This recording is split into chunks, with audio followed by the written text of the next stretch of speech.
Pilihan dia dua, sama ada bertempur atau berunding. Dan Ini satu lagi nih akun TikTok propaganda dari warga sebelah ya. Kocak banget. Ya. Kalau mau tanya wilayah Ambalat itu punya siapa? Lihat peta map dari mantan penjajah British dan Belanda. Dan agreement perjanjian antara dua penjajah ini macam mana? Sempadan ada di mana? Ya. Dan lihat semua map sebelum tahun 1979 ya. Korang buat map itu 1979 itu mengklaim Ambalat. Ya, tengok peta kalian itu, ya peta Malaysia sebelum tahun 1979 itu punya siapa? Kalau korang tak masukkan Ambalat di situ, itu berarti punya kami, ya. Sesuka hati kalian buat map itu, buat peta itu, ya.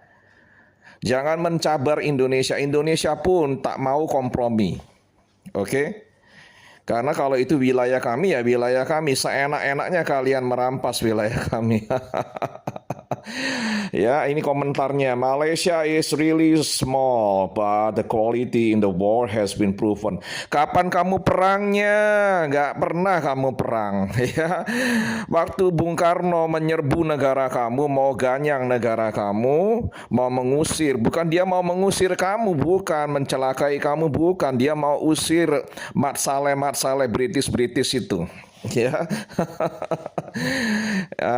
korang malah bersekutu dengan British melawan kami, itu masalahnya, ya. Bukannya kalau orang berjuang mengusir British itu, korang malah bersekutu dengan British, ya. Tapi yang maju perang itu bukan korang, yang maju perang itu tentara Gurkha dan tentara British. Korang itu takut, ya, takut berperang. Mana berani kalian berperang, ya. Gak ada rekodnya kamu itu dari zaman dulu ya sampai zaman sekarang kamu berani berperang dengan siapapun, gak ada. Takut kalian ini, ya. Gak ada kemampuan kalian berperang, ya. Indonesia it happened we lose 24 hours. 24 jam Indonesia kalah. Are you sure? Dulu zaman Bapak Presiden Susilo Bambang Yudhoyono, korang selalu mencerobol. Lalu Bapak SBY, Presiden SBY mengirimkan kapal perang Indonesia, ya, ke sempadan. Kalian semua kocar-kacir takut, ya. Jangan cakap besar lah, ya. Jangan cakap besar. Kami Indonesia tak nak perang, ya. Kami cinta damai, ya.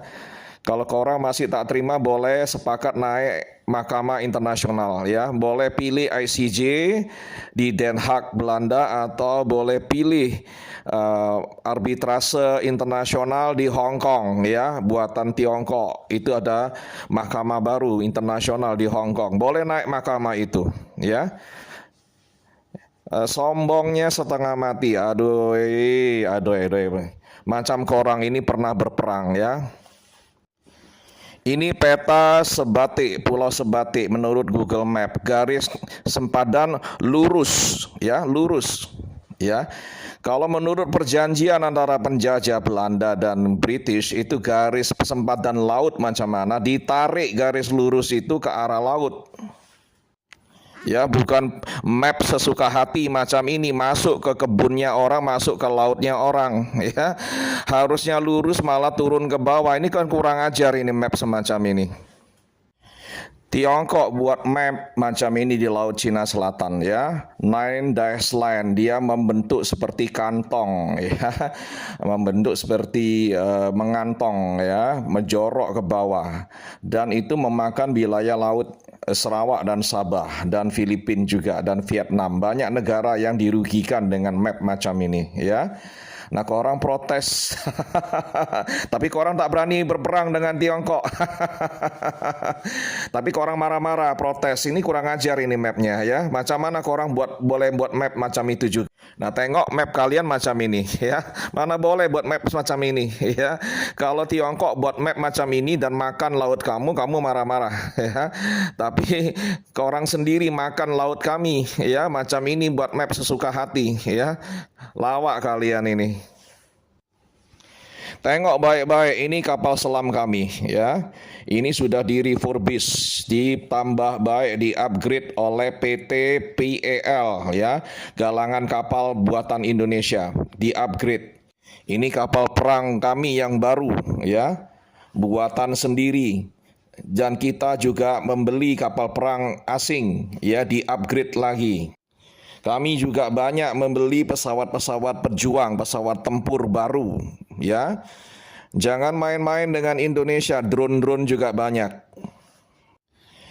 Dan ini saya ambil dari Zona Jakarta ya, website Zona Jakarta, PT Land Industri Ukir drone buatan Indonesia ya. Indonesia sudah bisa membuat drone sendiri, drone militer.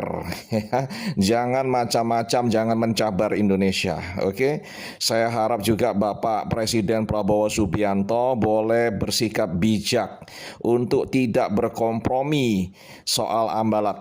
Ya, kita sudah beli senjata banyak dan mahal-mahal, buat apa ya? Kalau kita tunduk kepada negara kamu, kepada kemauan kamu yang sesuka hati, nggak bisa ya.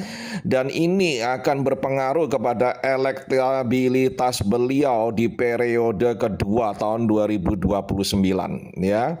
Kalau beliau ingin menaik kredibilitasnya dan elektabilitasnya, beliau harus berhati-hati dalam kasus Ambalat.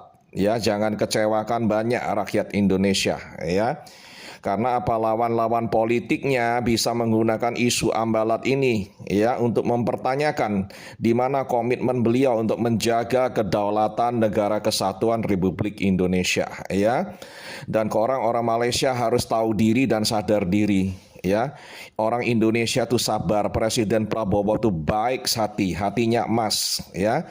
Jangan kalian cabar terus-menerus ya. Terima kasih.